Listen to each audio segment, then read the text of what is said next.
यह वेद सुधा से बढ़कर ही अच्छे, ताकतवर, मधुर और मनोहर है।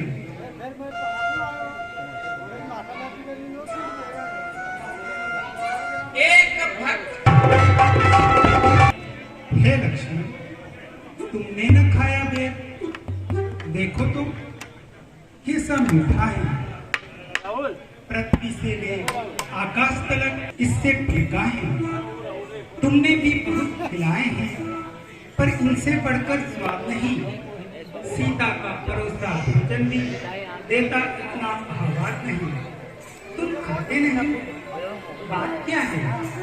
संकुचाते क्यों हो लक्ष्मण? इन बेरों में है प्रेम भरा। लो, एक बेर तो लो लक्ष्मण। लक्ष्मण के बोलिया चलिया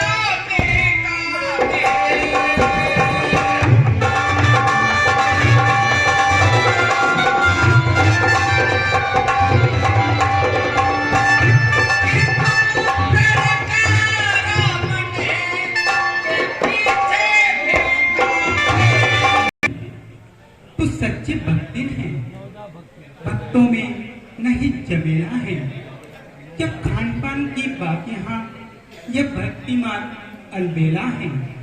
हाँ, ब्रह्म ज्ञान भी अच्छा है, लेकिन खाड़े की धारा है। मैं अपने मन की कहता हूँ, मुझको तो प्रेमी प्यारा है।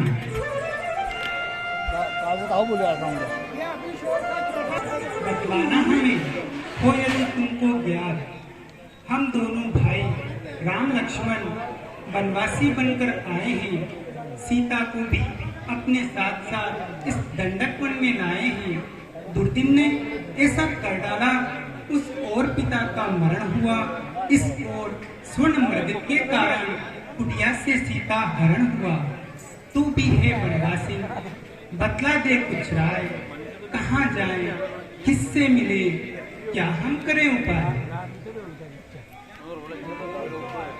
वह बोली ये बावली क्या बतलाए राय। पूछ रहे हैं आप तो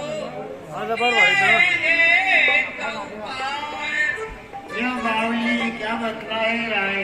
पूछ रहे हैं आप तो सुनिए एक उपाय। आगे ऋषियों पर सोगी वहाँ पर। हे क्षत्रिय, मैंने अपने गुरुजनों से जो भक्ति सुनी है वही तुझे आज कहता हूँ। हे क्षत्रिय, यह भक्ति अपने मन में धारण कर। हे क्षत्रिय, प्रथम भक्ति संतों का सत्संग। दूसरी भक्ति मेरे कथा प्रसंगों में प्रेम। तीसरी भक्ति अभिमान रहित होकर गुरु के चरण कमलों की सेवा। और चौथी भक्ति यह है कि कपट छोड़कर मेरे गुण समूहों का गान करें। हे शबरी, मेरे मंत्र का जाप और मुझ में दृढ़ विश्वास, ये पांचवी भक्ति हैं जो वेदों में प्रसिद्ध हैं। छठी भक्ति है इंद्रियों का निग्रह, शील, बहुत कार्यों से वैराग्य और निरंतर संत पुरुषों के आचरण में लगे रहना। सातवीं भक्ति है जगत भर को समभाव से मुझ में ओतप्रोत देखना और संतों को मुझसे भी अधिक करके मानना। आठवीं भक्ति है जो मिल जाए उसी में संतोष करना और स्वप्न में भी पराये दोषों को न देखना। नौवीं भक्ति है सरलता और सबके साथ कपट रहित बर्ताव करना। हृदय में मेरा भरोसा रखना और किसी भी अवस्था में हर्ष या विषाद का न होना। हे क्षत्रिय, इन 9 में से जिसकी एक भी होती है वह स्त्री, पुरुष, जड़, चेतन कोई भी हो, वही मुझे अत्यंत प्रिय है। फिर तुझ में तो सभी प्रकार की भक्ति दृढ़ है। अतएव जो गति योगियों को भी दुर्लभ है, आज वही तेरे लिए सुलभ हो गई है। हे क्षत्रिय, मेरे दर्शन का परम अनुपम फल यह है कि जीव अपने सहज स्वरूप को प्राप्त हो जाता है। देव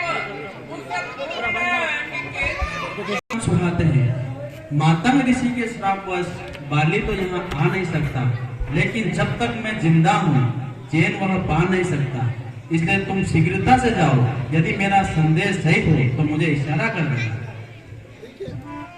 जो आज्ञा महाराज। मेरे जीते जी आप चिंता न करें, मैं ठीक तरह से पता लगाकर उनको जैसे तैसे जैसा भी होगा मैं वैसा करके आऊंगा। जाओ हनुमान। जो आज्ञा महाराज। विप्ररूप